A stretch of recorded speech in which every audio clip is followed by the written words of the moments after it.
विध्वंस ही नव निर्माण का कारण है पार्थ।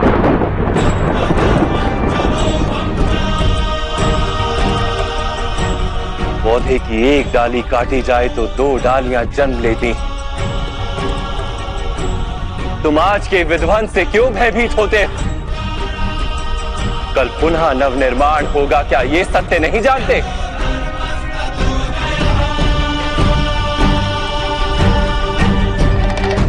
भयम अस्मगम पार्थ ने तत्वयूपपद्यते। ये नपुंसकता तुम्हें शोभा नहीं देती। युद्ध करना तुम्हारा कर्तव्य है पार्थ। शस्त्र उठाओ।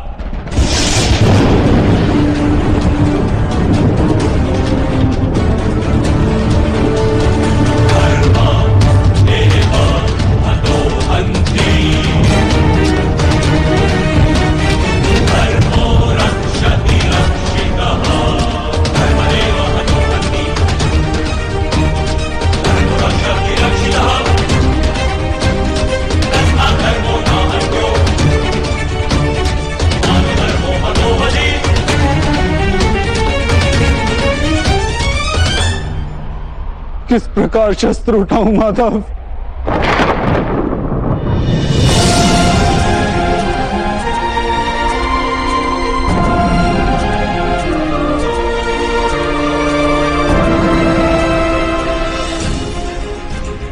जिनकी सेवा करना जीवन का परम सौभाग्य माना गया,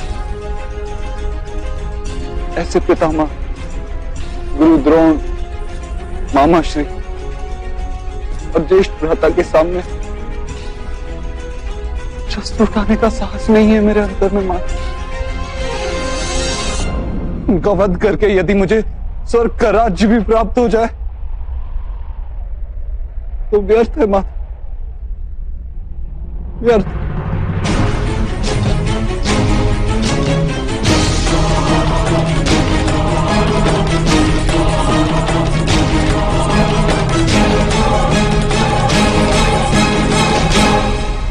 माता, मनुष्य जीता है अपने भविष्य को सोच के। मैं इन सैनिकों को भी देखता हूँ माता, इन लाखों सैनिकों को देखता हूँ।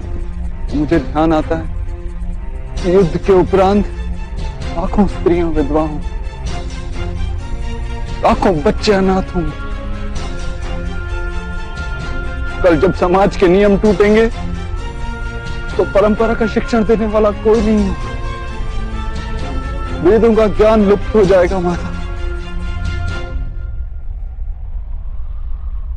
गुरुकुल नष्ट हो जाएगा, आर्यवर्त की सुरक्षा नष्ट हो जाएगी, सब नष्ट हो जाएगा माधव, सब नष्ट हो जाएगा।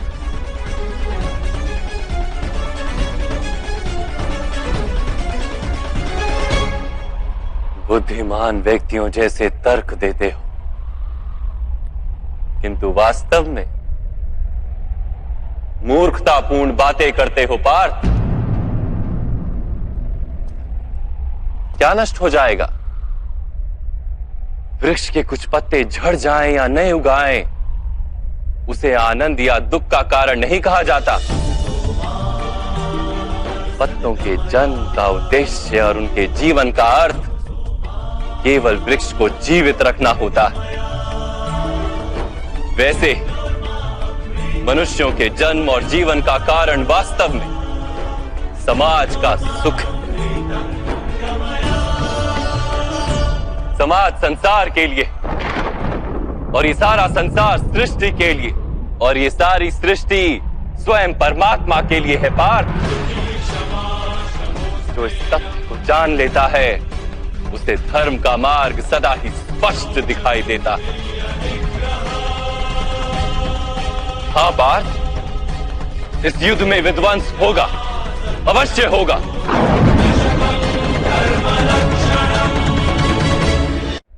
हाँ पार्थ, इस युद्ध में विध्वंस होगा, अवश्य होगा। किंतु ये भी जान लो कि नई परंपराओं का निर्माण भी होगा। पुरानी परंपराएं विष बन गई हैं।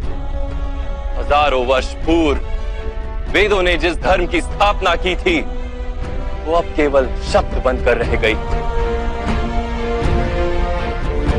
जो वर्ण व्यवस्था मनुष्य की बुद्धि पर आधारित थी, वो आज मनुष्य के जन्म पर आधारित हो गई, शोषण का माध्यम बन गई है पार्थ।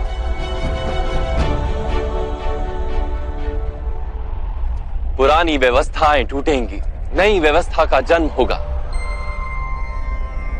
पुराना धर्म नया रूप लेकर प्रकट होगा। जिस प्रकार वर्षा ऋतु से पूर्व बादलों से छाया आकाश भी मैला दिखाई देता है और धूल से घिरी मिट्टी भी मैली दिखाई देती है, वैसी ही स्थिति है आज।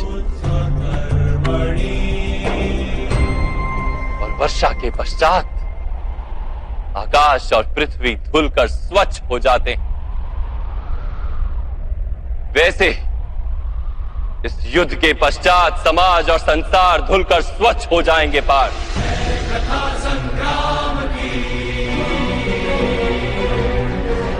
इस युद्ध के पश्चात ये संसार और समाज भी स्वच्छ हो जाएगा। इसलिए मोह का त्याग करो पार्थ, समग्र संसार के लाभ का विचार करो। शस्त्र उठाओ और युद्ध करो, शस्त्र उठाओ और युद्ध करो।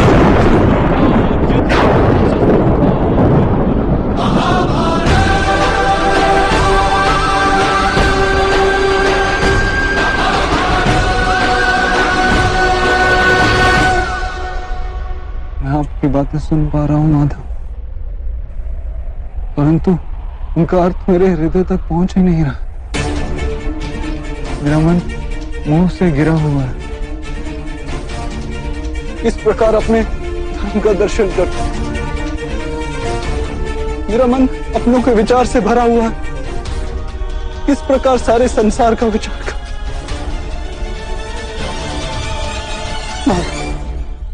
आपने कहा था कि आप मेरे रथ को उचित दिशा में ले चलेंगे।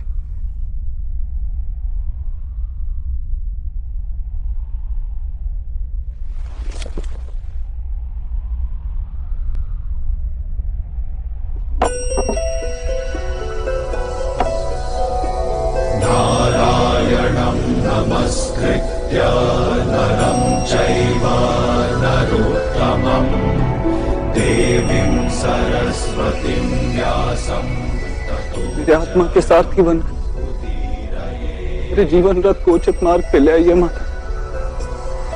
नारायणं नमस्कृत्य नरं चैव नरोत्तमम् देवीं सरस्वतीं व्यासं ततो जयं मुदीरये। ऐसा क्या जानने से मैं अपनी निर्बलता का त्याग कर पाऊंगा?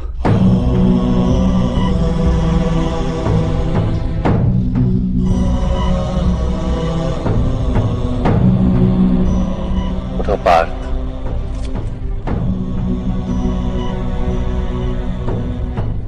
सुनो पार्थ, जीवन का रहस्य जान, संसार के वास्तविक रूप को समझो। गंगा के प्रवाह में मुट्ठी डालकर निकाली जाए तो कुछ प्राप्त नहीं होता,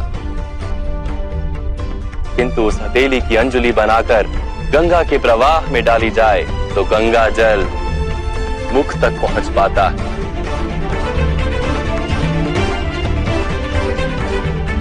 विचार करो पार्थ, अहंकार की मुट्ठी बांधी है या समर्पण की अंजलि बनाई है तुमने?